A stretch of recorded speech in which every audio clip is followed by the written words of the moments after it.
Hi everyone, welcome to the Stephan Livera podcast, a show about Bitcoin and Austrian economics brought to you by swan.com.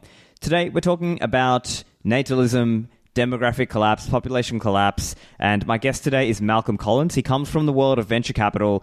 He operates travelmax.com, but I think in this context we're talking more about he's done a lot of thinking and writing and speaking about this concept of natalism. He's the co-founder of Pronatalist.org, a Pronatalist Foundation. Malcolm, welcome to the show.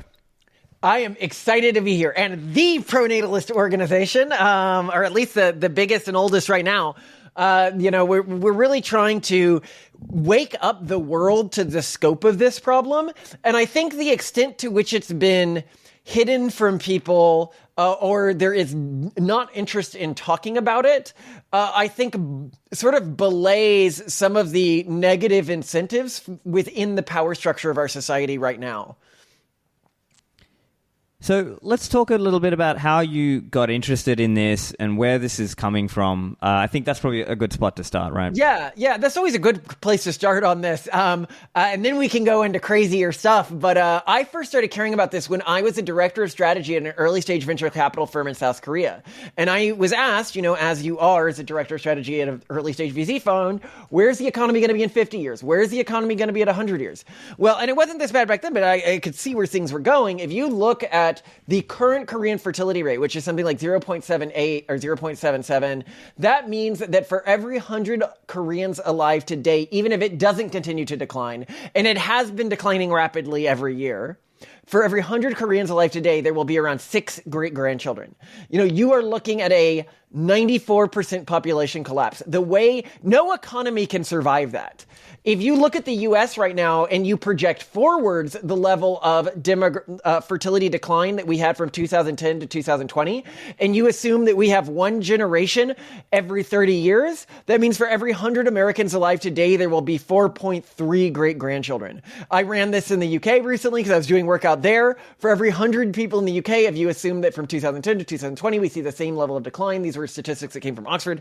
Not me projecting them forwards, because nobody else likes to project them forwards. What that would show is for every 100 people in the UK, you'd have 1.8 great-grandchildren. The way that the world economy works doesn't function when you have that level of population collapse. And people in the US, you bring this up and they go, oh, why can't we just solve this with immigration? And then you point out to them, did you not know that by the UN's own statistics, all the way back in 2019, all of Latin America collectively, so Central America, South America, and the Caribbean, fell below repopulation rate. We are a farmer irrigating our pond, or our crops with an evaporating pond. And you point this out and he goes, not my problem, not on my property. And it's like, well, it is a problem because your entire economic system is based on you, this pond existing. And it is also drying up because of your unsustainable water management practices, or I would say unsustainable population management practices. Now, where this matters economically, and let's talk about this through the eyes, I think, of Bitcoin. To me, Bitcoin is a marvelous asset because it is the first time in human history we have had any asset class that was divisible, easily tradable, and that had a known quantity. No other asset has ever had those three qualities. You could say like a gold was close, but we didn't know the quantity of gold, right? But why did those three qualities make an asset valuable historically? It was because historically we were dealing with a truism in the world, which is that the number of consumers was growing exponentially. And that's been the case for pretty much all of human history until today. Now, if you have a number of consumers growing exponentially, any asset with a fixed quantity, whether it is real estate or Bitcoin, is going to increase in value so long as it has utility to the population. If the population is declining exponentially, which is the world that we are about to go into, a lot of what we think we understand about economics begins to transform really radically. But even more so than that, what it means to live in a country transforms radically. So your audience, they're likely familiar with things like debt and how debt works, right? Debt's a miraculous thing when something is growing on average. I'm sure we got a lot of leverage traders here. And if you know that on average an economy is going to grow, debt makes a lot of sense. If I'm making a $10 investment and $8 of that is debt and $2 is equity and it grows by just 20%, I've doubled my equity investment. But if it shrinks by just, 10%, I've lost half my equity investment. Well, we as a society have leveraged our human potential, our students. We have leveraged our land. We have leveraged our companies. We have leveraged our town municipalities, our cities, our states, our nation states. All of it created an artificial feeling of wealth during this period of constant growth, but it will create a massive and simultaneous global crunch if things and when things begin to shrink on average, which is almost inevitable at this point, unless AI begins to replace population. But if AI replaces population, then you have the secondary problem, which we always talk about, which is AI is the tool that allows that finally frees the bourgeoisie from the proletariat. They don't need the average people anymore. When value and assets have gone to the people historically, you had the Magna Carta after the Black Death, which artificially increased the value of the lower classes to the upper classes. You had Athens, their democracy came when the upper classes had these huge trade works. They needed triremes, which required large amounts of unpaid labor to move, and so they now needed the lower classes, and they moved into democracy. If we are moving into a context where the wealthy need the poor less and less, you are going to have a similar economic condition for most of the world's population, as if we were dealing with a worldwide economic collapse, even if that's not what's happening at the top of the board. And I believe we're already beginning to see this. But okay, let's flow into, I don't want to ramble the whole time. Well, let me just make 2 points. So let me put it this way. There's a lot of things we probably agree on in terms of I'm pro-natalism myself. I have a wife and a son, and we hope to have more children. So on that part, I think we agree.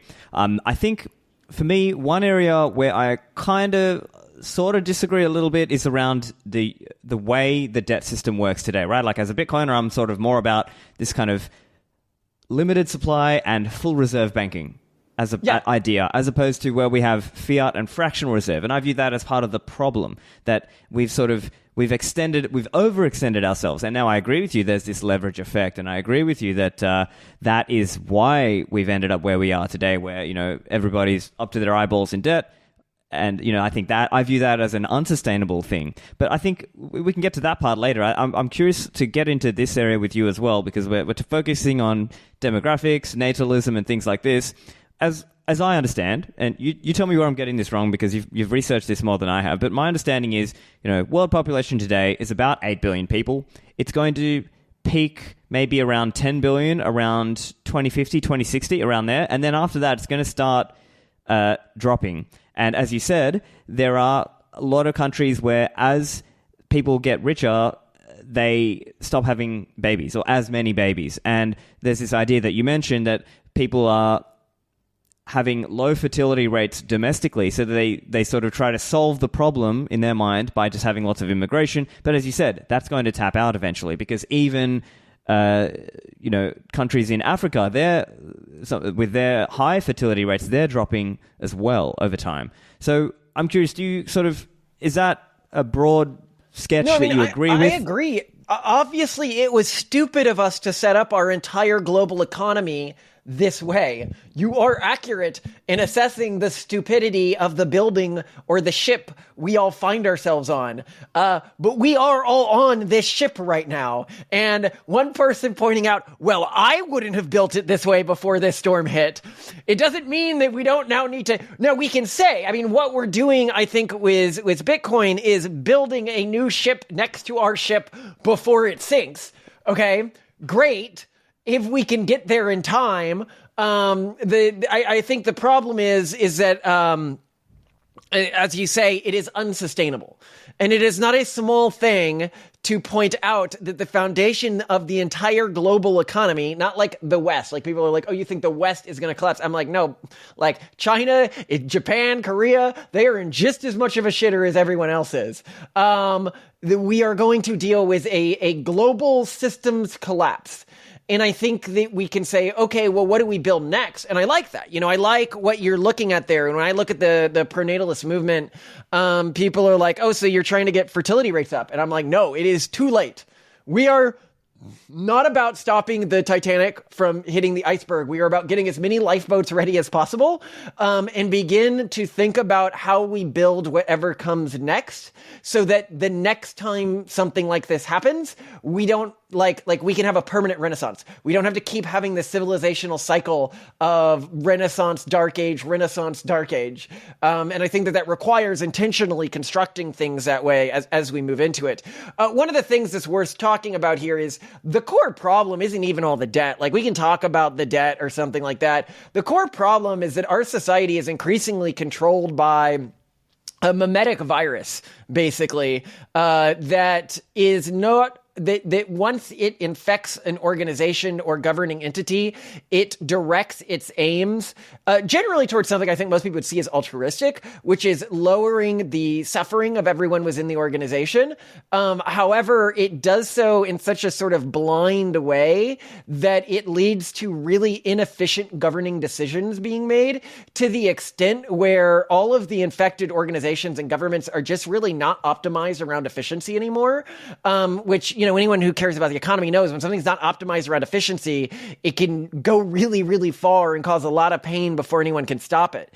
In regards to fertility rates, right now, what a lot of people don't realize is they think that this is a developed world's problem, and it's really not. Any country where the average citizen is earning over 5,000 USD per year is on average going to be below repopulation rate. And there's only a very few exceptions to this. Yeah, and some people are like, yeah, well, there are some places in the world where population's still increasing. And it's like, yeah, but if we're talking about this from an economic condition, right? Like, I'm not saying have kids for economic reasons, but I'm saying be aware of, by the time you realize how severe this problem is, we're also going to be dealing with an economic shit show. Be aware that it doesn't matter that places that aren't relevant to the global economy have a high fertility rate because that's what's driving the high fertility rate is low income.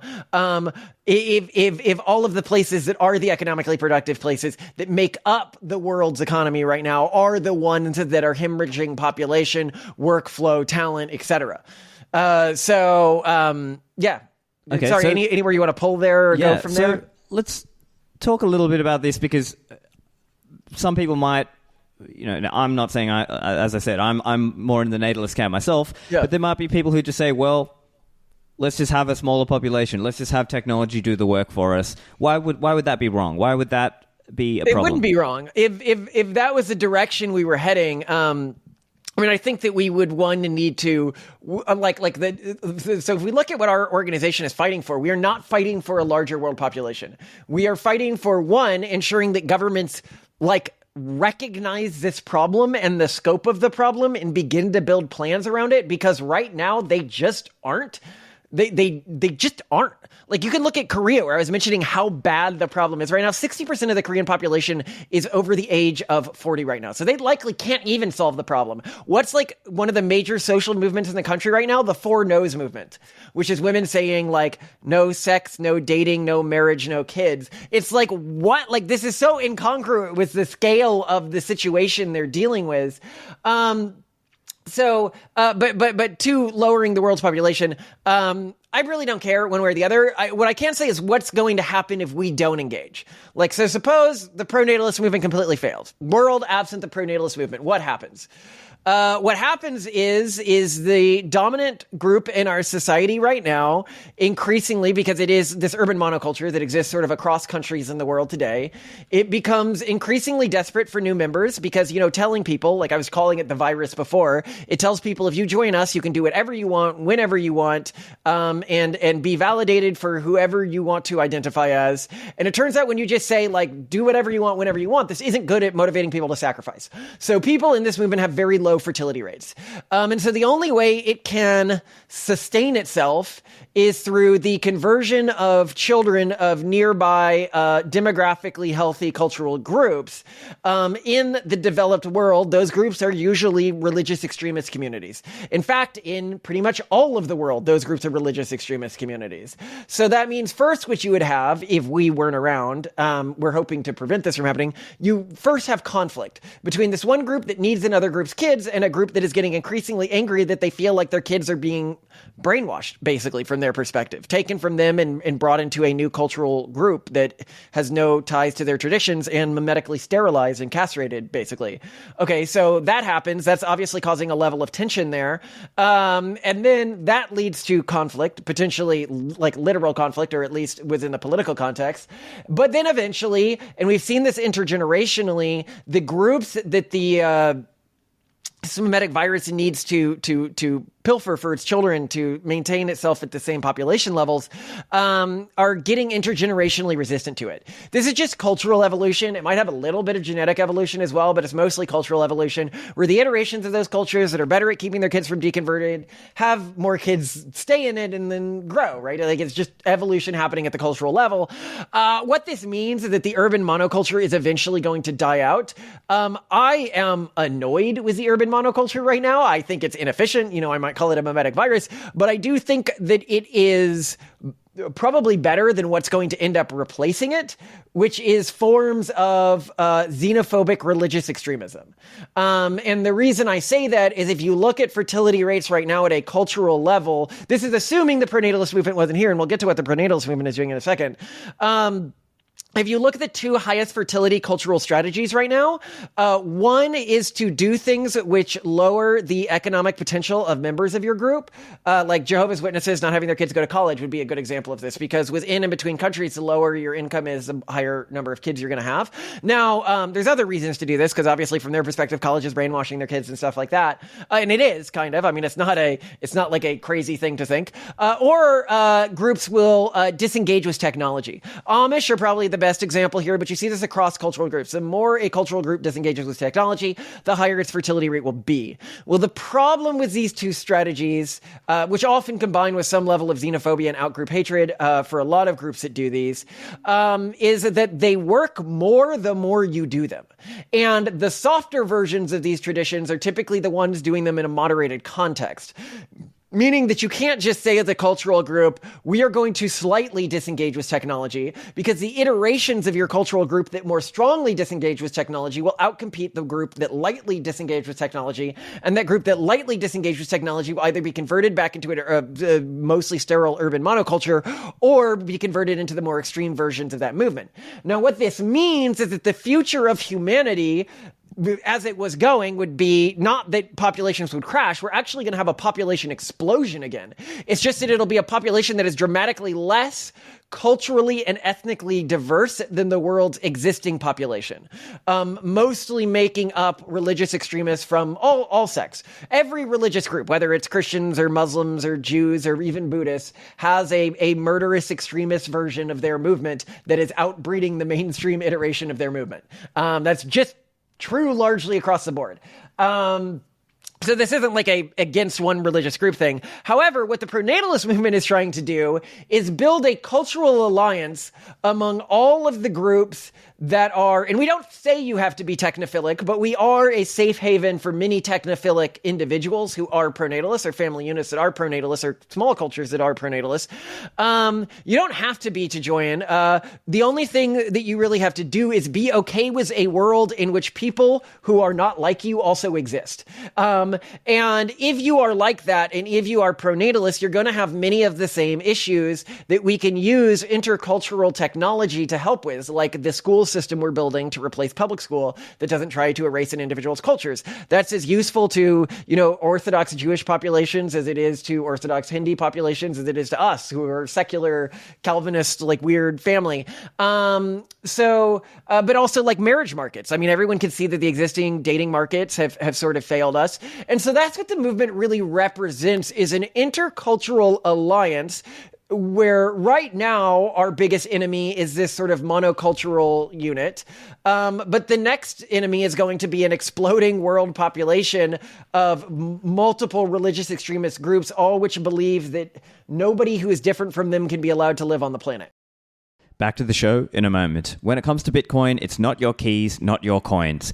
And CoinKite.com make the best hardware that you need to help protect your coins and keep them in your self-custody. Now, the Cold Card is their long-standing and main hardware wallet device, but there is a new device called the Q1 coming soon. Cold Card offers very high security with a range of features you can use to improve your security, such as duress pins, passphrases, seed XOR, multisig, the ability to be used in air-gapped fashion as well. Many hardware wallets require that you phone home to the manufacturer, but this is not the case with the Cold Card. You can plug it into the wall just for power and not into a computer, and you can even add your own dice rolls for entropy. So if you're interested in learning more and using the Cold Card, go to CoinKite.com and get yours with a discount using code Livera. Bitcoin has grown beyond a single layer. It is a fully fledged multi-layer ecosystem, and Mempool.space is the comprehensive Bitcoin explorer and visualizer covering this ecosystem. You can see the mempool, and of course right now the fees are high, and this is a great way for you to help target the fee for your transaction so it doesn't get caught into the backlog. And you can also view the blockchain at Mempool.space, so you can view past transactions. You can even view things like the RBF history for a particular transaction. And with Mempool.space, you can also see second layer networks like the Lightning Network. With Mempool.space, you don't have to trust a third party. It's free and open source software that you can host and run yourself. So if you have a transaction that you need to target the fee for, make sure you go and check out Mempool.space. And now back to the show. Right. Okay. So you've spelled out a little bit around the aims of the, the pronatalist side. Yeah. I'm also curious to get your take. I believe there's a gentleman named Stephan. He did a movie, and he was talking about this idea, saying, looking at the demographics that he was looking at, it seems that the groups of people who are having children, they still exist, but it's actually more that the number of totally childless, like that demographic, has just grown dramatically in recent decades. I'm curious, so we don't really care if about you have those the same people. take on that, or do you have a different take there? Yeah, so there was a great study done recently on Swedish populations over like 100 years, and it argued that if you want your descendants to survive in the future with a high degree of reliability, the replacement rate is actually 5.1 and not 2.1. The point being is that people from low fertility families are often low fertility themselves. So if I find somebody who's like, they come to me and they go, I'm an environmentalist and I'm not going to have kids. And what do you think about that? And I'm like, well, then people who think like you won't exist in the future. I love it. What was it? Something like they were talking about, like, only a few movements in the world say, I am going to outcompete my competitors by having fewer descendants than them. It's like, if I convince somebody who doesn't want to have a kid right now to have a kid, right? Somebody who's planning to have one kid or zero kids, those kids are likely going to have one or zero kids. If I help somebody who has 4 kids but wants to have 8 kids have 8 kids, those kids are all likely to have like 6 or 7 kids themselves. There really isn't that much of a point in doing much to assist low fertility families. Like, I hate to say this, but those cultural groups are largely lost already. And it's just not worth the time. And I talk about this like in a civilizational context. If you're looking at your cultural group, however you define that, and so suppose you're like a millennial and like a third of your friends, because that's who your cultural group is. A third of your friends are not having a kid. A third of your friends have 2 kids or are planning to have 2 kids. The final third, for your population to stay stable, will have to have over 4 kids. That's just not something anyone who is quote unquote normal, like within normal culture today, does. Like, you have to be kind of a weird deviant to do that. And that's why it's these deviant cultural groups that are motivating intergenerational fertility and that really matter in the future. What we would love to do as a movement is encourage some low fertility groups to create high fertility iterations of their culture, but that likely will involve some cultural experimentation. I mean, that's why we wrote the book, The Pragmatist Guide to Crafting Religion, which is basically saying, if you look around the world today, a lot of people and a lot of groups have not been able to resist this mimetic virus, right? or even the calls of capitalism. And I'm a capitalist myself, but I will say that capitalism is very good at differentially paying somebody the minimum price they'll accept to not spend time on things that matter intergenerationally and things that matter to in the moment productivity. It's just not very good at pricing in intergenerational benefit to itself. And so, it's paying the most competent individuals in our society to not spend time with their families and not have kids, basically. And that's another reason we're seeing this. But anyway, the point here being is that we would love for people to create cultures that are intergenerationally high fertility, but we don't really benefit from convincing any individual to. And in the future, it's going to get harder. Like, it's not about protecting people right now. If a group or an individual cannot survive the polls right now to have no kids, their kids are definitely not going to be able to survive. When I say survive, I mean encourage fertility in a world where they can date AI models that are like perfect girlfriends or husbands and never do wrong by them and look beautiful and have no conflict. There really isn't any point in coddling weaker cultural groups right now because we are in easy mode at the moment. We are at the tutorial stage of the crisis we are about to face. Right. And you mentioned this idea that, for example, for certain countries, it may start to be getting really late and really even harder because they've got themselves into a position where their average age of the population is so high that there's maybe not enough, and maybe this is South Korea, maybe this is Japan, that there's maybe not enough young people to keep the thing going. And maybe it's also a cultural point, and maybe that's something we can get into as well. I'm curious if you have any thoughts on why this is happening from a cultural perspective. Like, is it the sexual revolution? Is it the birth control pill? Is it a combination of these aspects? I think there's also an element of fiat, fractional reserve banking and some of these aspects that cause people to become impatient or high time preference. I believe that this is part of what Bitcoin will fix, is that we can have a society that is lower time preference and thinks more about multi-generational impacts. I'm curious your thoughts.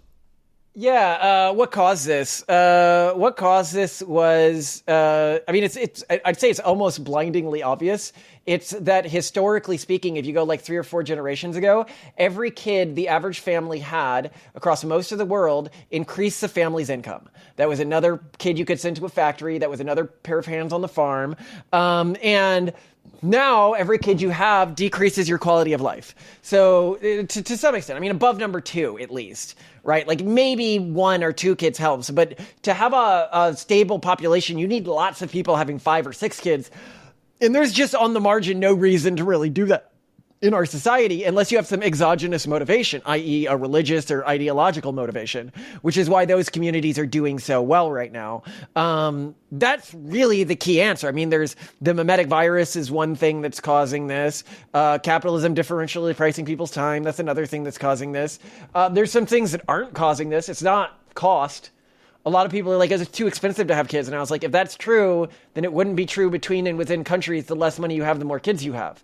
What people mean when they say that is they have been conditioned to not be okay with sacrifice. And having kids requires sacrificing your existing lifestyle. I have to live at a lower socioeconomic level than I would be capable of if I had no kids. What a lot of people mean when they say that is they are not willing to live like somebody who is significantly poorer than themselves. And that requires some like ideological motivation to do. Now, this is the ideological motivation, and I will provide it. We live in a cool world today where, if I have 8 kids and they have 8 kids and we do that for just 11 generations, I have more descendants than there are humans in the world today. I don't need to convince everyone to get on the pronatalist movement, right? I just need to convince a wide diversity of people. I've got my family covered. I got people like me covered. I need to get other people on board to preserve something like our current pluralistic society into the future. I was going to say that one thing we need to keep in mind, if we think about this from the perspective of Bitcoin and where the global economy is going, this is something I've been speaking more on recently on our podcast Based Camp, is what collapse is going to look like what the collapse of our existing economic system is going to look like, because I think a lot of people mismodel it. They see it as becoming more like a developed country, which is actually pretty unlikely. It's going to be significantly worse than that. A better model for where we're going is going to be what's going on in South Africa right now. A developed country collapsing is much worse than a developing country. That's because if the developed country collapses, to maintain the infrastructure often costs the full amount. So if I'm maintaining a sewer system for 50% of the existing population, that costs as much as maintaining a full sewer system, right?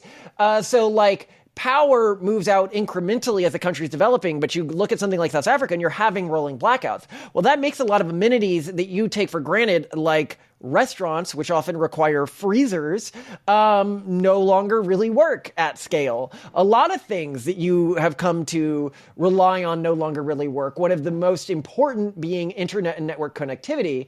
Now, what this also means is with the low economically productive and technophobic cultural groups being the highest fertility rate, when we sort of try to predict where the global economy is going, our assumption is that we are going to have small sort of havens, we call them, which are closed communities. You begin to see this already in South Africa with like these sort of, I guess I would call them fortress neighborhoods, where you have groups of high economic productivity, technophilic populations that have essentially walled themselves off from the world, but are connected through caravans, and when I say caravans, again, people think I mean like road warrior. I mean like the way goods are transported right now in South Africa, to other economically productive havens.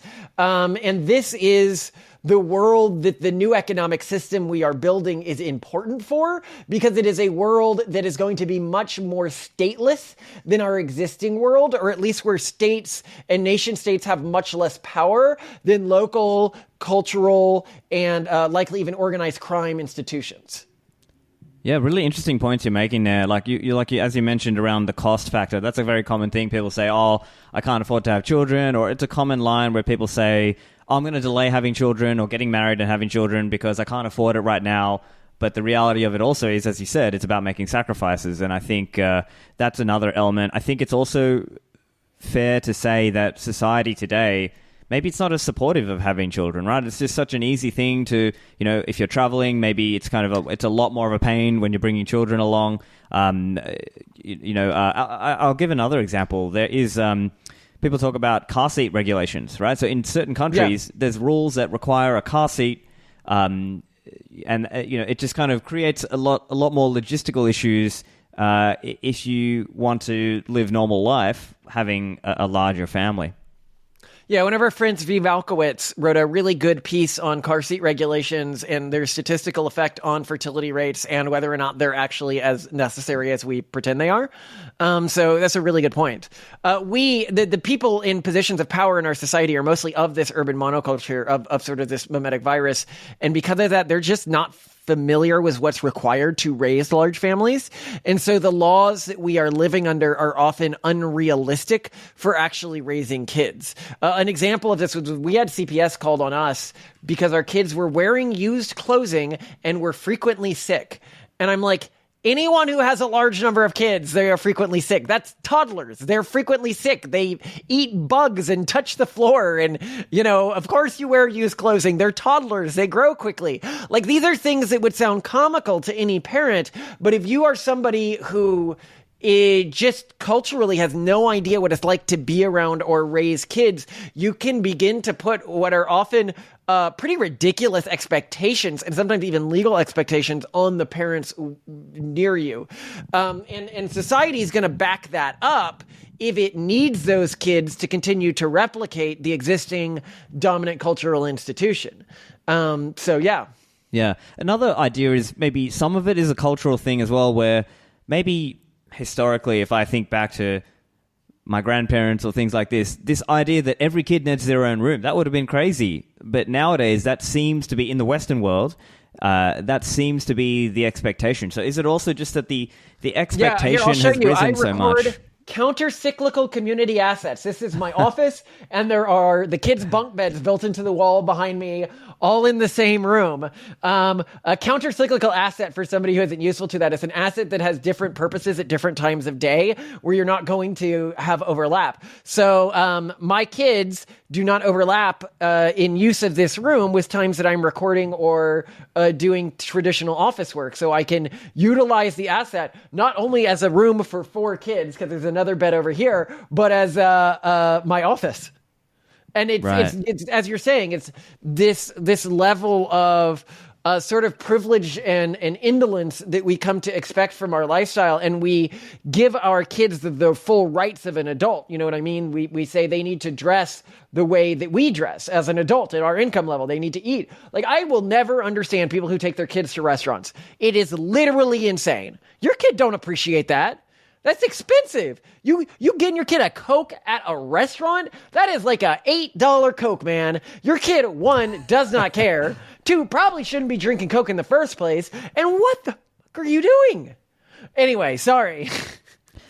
Right, yeah. So it's interesting to see that the shift in the culture has been that, you know, and maybe this aligns to what you're saying about kids on the farm and things like that, where people just have less kids now, but they invest so much more into that kid, where that kid is going to classes for whatever it's this class and that class. Now, you know, of course, it's great to send your kids to classes if you can and you can afford it, but the trend seems to have been very, you know, get married later, have children later, have less kids, invest a lot more into each kid. That seems to be the trend that the urban monoculture has pushed us into, when maybe these are certain things that we need to reevaluate if we want to be natalist and be encouraging of people having bigger families.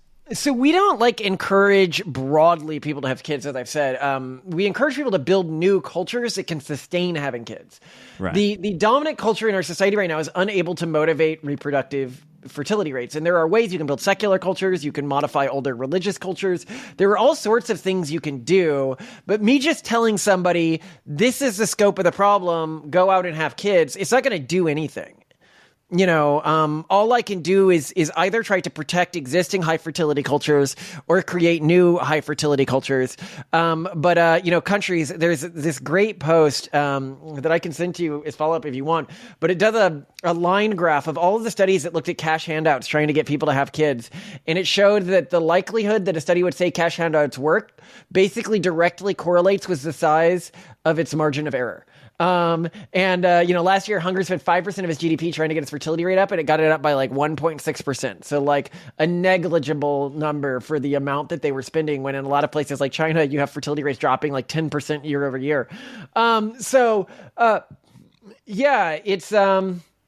There doesn't appear to be a lot of ways that you can combat this outside of cultural things.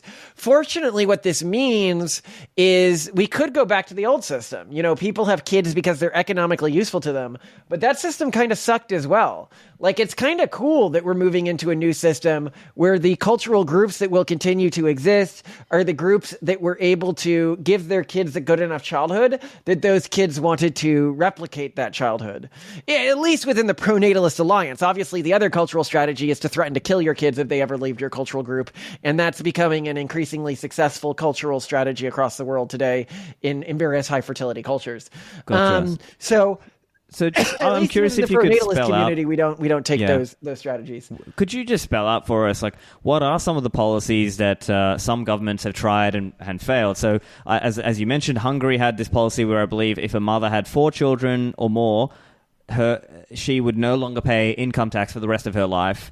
What are some other policies that have been tried, and it seems many have failed? Anything you can imagine has been tried. Not paying as much taxes has been tried. China banning vasectomy clinics has been tried. I would say if somebody really wants an analysis of where this has been done the most, with the most government control, is Iran.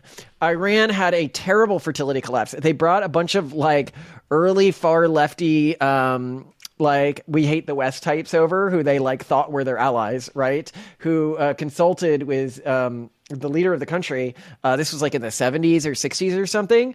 It's the 70s, I think, or it might have even been the 80s. Anyway, somewhere like a while ago, right? A number of decades ago. And they were like, oh yeah, man, like we need to get the world population down, and like everyone in your country will be richer if you can get your population down. So they implemented all of these like woke practices around fertility rates, and it caused an absolute fertility collapse in their country. And what they realized, much to their chagrin, is that it's much harder to rise fertility rates than it is to lower them. And this is what China is realizing now as well. It's actually fairly easy to collapse fertility rates within a country. It is very hard to get them back up once that has been done. And so Iran has tried literally everything. And about the only things that seem to persistently work is restricting women's access to education, not fucking great, or restricting women's freedom. Again, not great. But those do seem to increase fertility.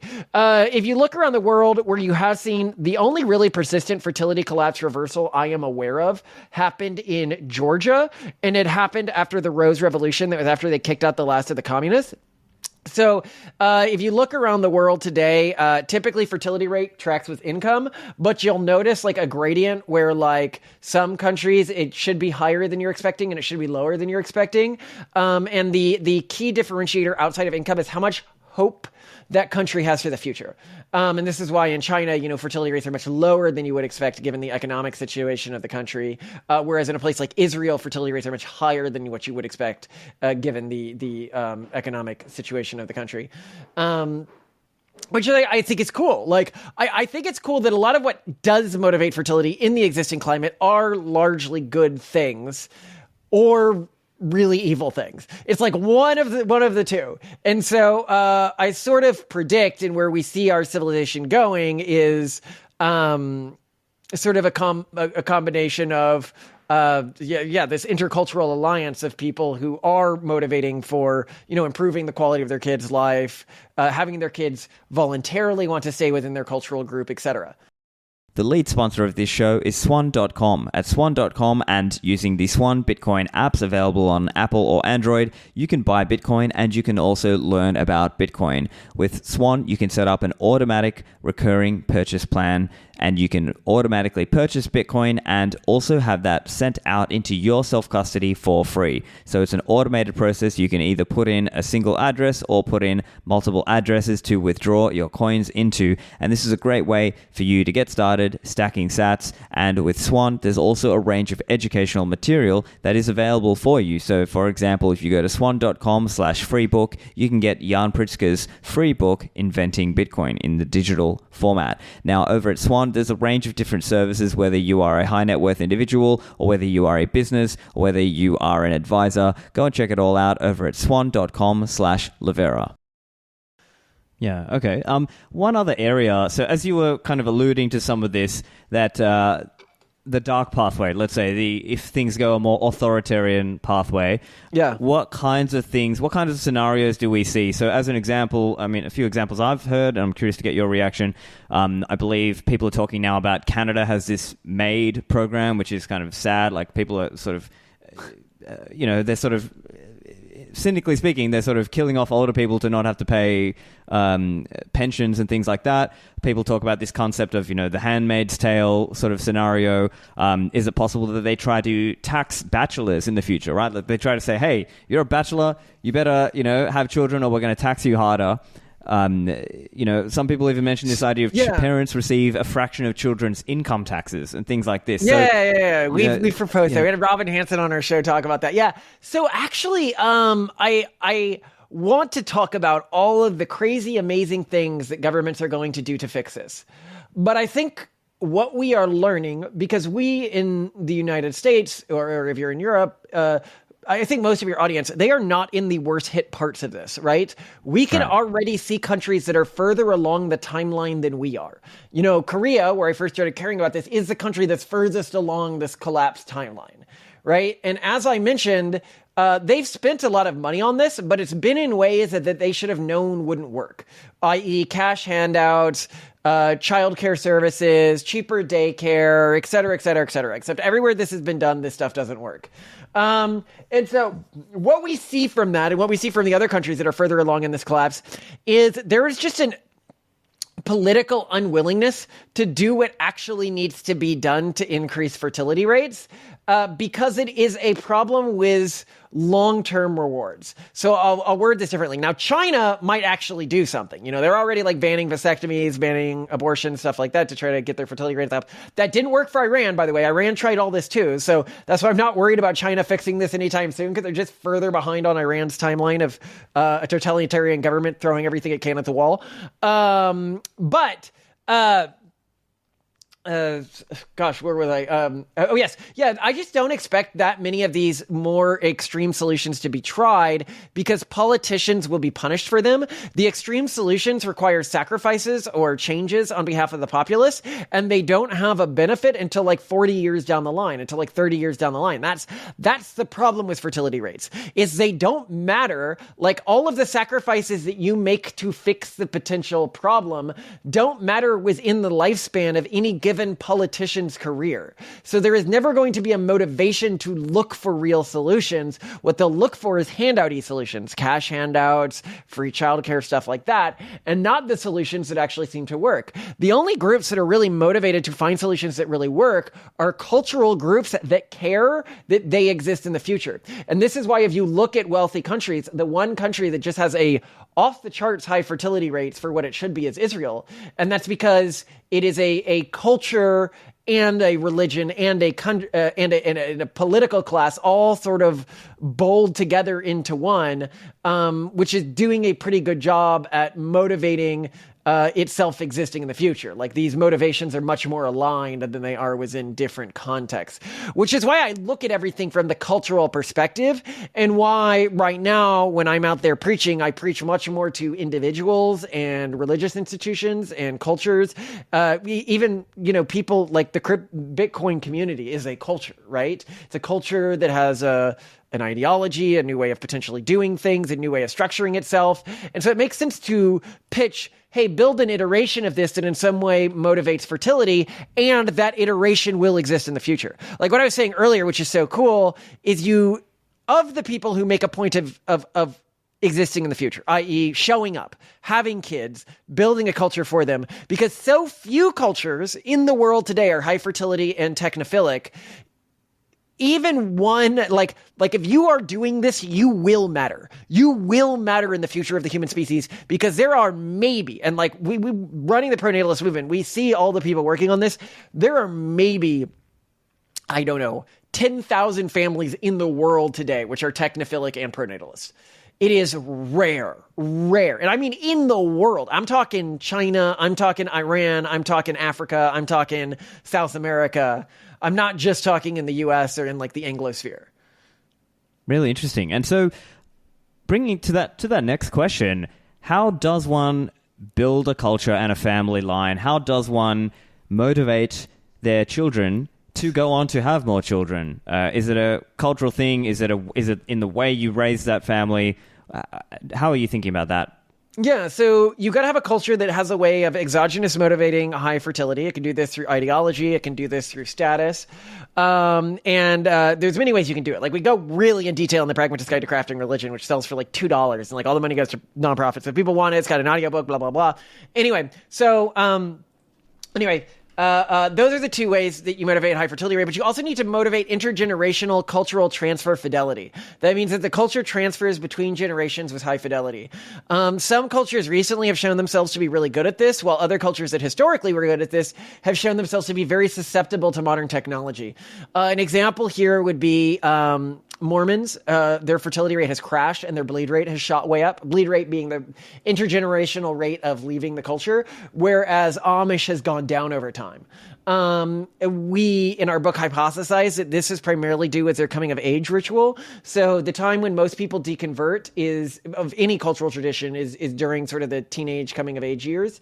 The Mormon community, the way that it historically did this is it separated the individual from non-Mormons, and it dedicated them entirely to Mormon pursuits. This was what you were doing on your mission trip, right?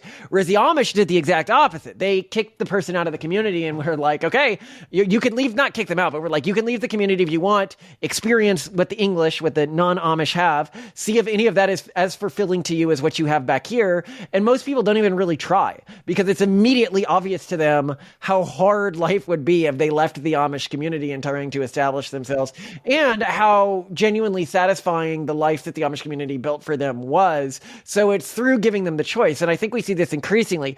A lot of cultural groups historically motivated intergenerational fidelity of cultural transfer by essentially threatening people, saying you'll suffer for eternity, you will be shunned by everyone in our cultural group, you'll, et cetera.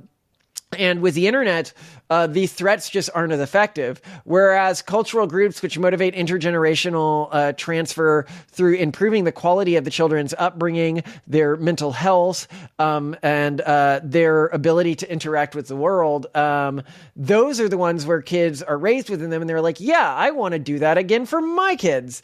And as we say, the first 18 years of your kid's life are your chance to give them a sales pitch for your culture. And if you don't do a good job, it's a good thing, not a bad thing, that my kids have the chance to say, yeah, Dad, you pitched this to me. I saw how it worked out for you. It wasn't great. I'm going to try something different. That's better than me being able to force my cultural tradition on them. The problem we have now is we're in sort of a messed up cultural economy where the dominant cultural group is just sort of messing everything up by putting in all of these unfair advantages for itself that just make it very, very hard to compete. So what I would say is just think intentionally about a lot of this stuff. Check out the book if you're interested in doing it. Yeah. Yeah, okay. As you said, there are certain advantages that the urban monoculture uses to, let's say, proselytize or steal children from the actually productive or fertile. There's a conservative way to say it. Save them from their deplorable parents with backwards and uncivilized beliefs, or convert, steal children, right? Like there's two ways to. But anyway, continue. Yeah, no, I was just saying, like, basically this urban monoculture, as you said, is sort of good at, taking other people's kids. Maybe that's also part of the argument for homeschooling, I think. I'm a fan of homeschooling. I think that's one way that if you're concerned about the culture in, certain particular countries, that homeschooling can help you take away some of that harmful influence on your children, and change things a little bit in your favor. One other area I'm curious whether this matters to you or not, in terms of, like, kind of thinking about the economics of it and which generations will matter, right? Because what happens, it seems, is that generations that are bigger sort of have more voting power at the ballot box if you're in a democracy. And then they can sort of vote themselves more benefits. And maybe that's where we're seeing, these clashes now between, let's say, millennials and Gen Z versus the boomers. There seems to be this fight. And I'm curious how you sort of see this playing out in future generations, because maybe the millennials will be a big generation relatively. The what boomers does that are mean? going to be a big generation for a long time, because of life extension technology. And they are going to increasingly, this is why you don't see political responses to this. And to your point about homeschooling, one of our big projects is the Collins Institute. People can check it out at collinsinstitute.org, which is a hopefully we're live by like Q1 next year, Q2 next year. We're getting closer. A totally new educational paradigm that's designed to replace the existing public school system without deconverting people's kids.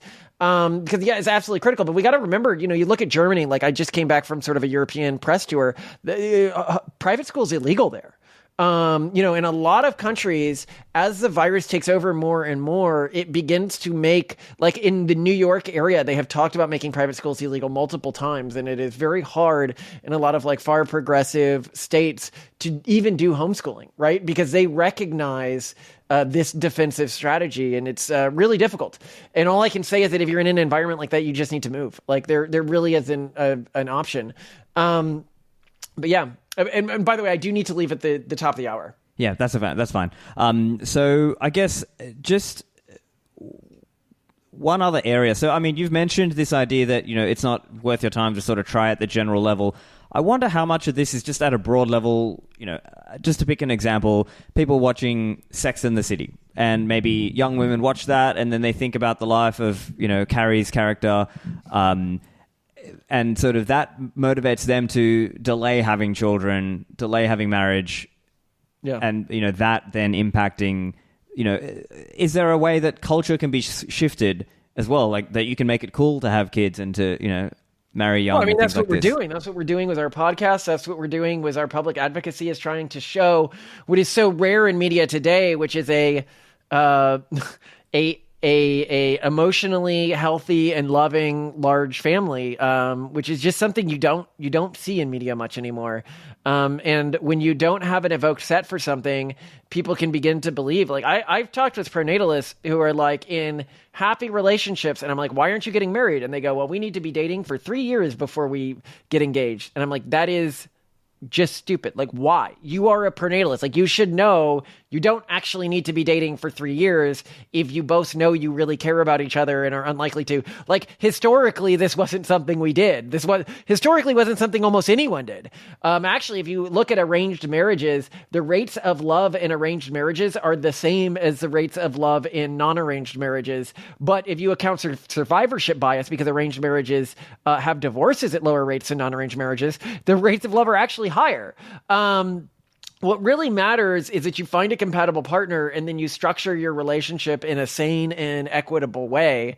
But that is just not something that our current world preps you for. With all these gender wars and everything like that, it structures everything to be a conflict in a way that is, pretty unresolvable for a lot of people. That on top of this broken dating market that we're in, I do not envy the position of young men and women out there right now trying to find a partner, because it is hard. Yeah. I'm curious, I know we've only got a few minutes, so just a quick answer if you have time. I'm wondering, is there some, merit to going back to the ways of old? Instead of, having modern dating, is it going to go back to more like old school courtship and things like this? It won't go back to the ways of old. So a lot of people think that you can do this. And this is one big faction of the pronatalist movement that does want to go back to the way things used to be. It just won't work. The cultures that were optimized in the past were optimized for a completely different social and technological environment. They didn't have the internet. They didn't have memes. They didn't have little addictive boxes that people give to children when they're young. And you can say, well, then I'll ban all of that technology. Well, then you won't be economically relevant if you don't use technology, which is, the point we keep making. You can go back to the ways of old, and that will work only if you do it while banning technology. The problem is that makes you economically irrelevant in an age of AI and crypto and stuff like that, right? So if you want to be an economically relevant player, you need to find new cultural systems which are resistant to all of these new technological threats. It's important to note that this does not mean that you're pulling shit out of your ass. You can build this up by looking to your ancestral culture. That's what we did. That's why we call ourselves secular Calvinists. If you look at the way we talk about it and everything like that, we looked at the philosophy and religion and theology and culture of our ancestors and then tried to restructure it in a way that I felt would be more intergenerationally resistant to engaging with science and technology. And I feel that what we have come to is, and I would encourage most people to do that. I don't think it's a good idea to whole cloth copy somebody else's way of doing things. I think it's much better to look at your own ancestors, what they believed, how they approached the world, and then modify that to work effectively within our existing technological ecosystem, which will put additional pressures. And I think that this is one of the reasons why the Mormon fertility rate is crashing so much, is because they just don't have the resistances. You could say mimetic resistances. Like it's a culture that was designed for an earlier time, and you need to update your antivirus if you're going to deal with these new mimetic viruses. Some better defenses there, yeah. Yeah. All right, well, I know you've got to run, so I'll put the links in the show notes. So it's pronatalist.org. Listeners, you can find Malcolm's links over at stephanlivera.com/524. Yeah. Malcolm, thank you very much for joining me. Love to have you here, and where we'd really love to see you guys is Based Camp on YouTube or anywhere where you get your podcasts. And have a spectacular day, you guys. Based Camp, like the word based, and then camp. Great. All right, have a good one.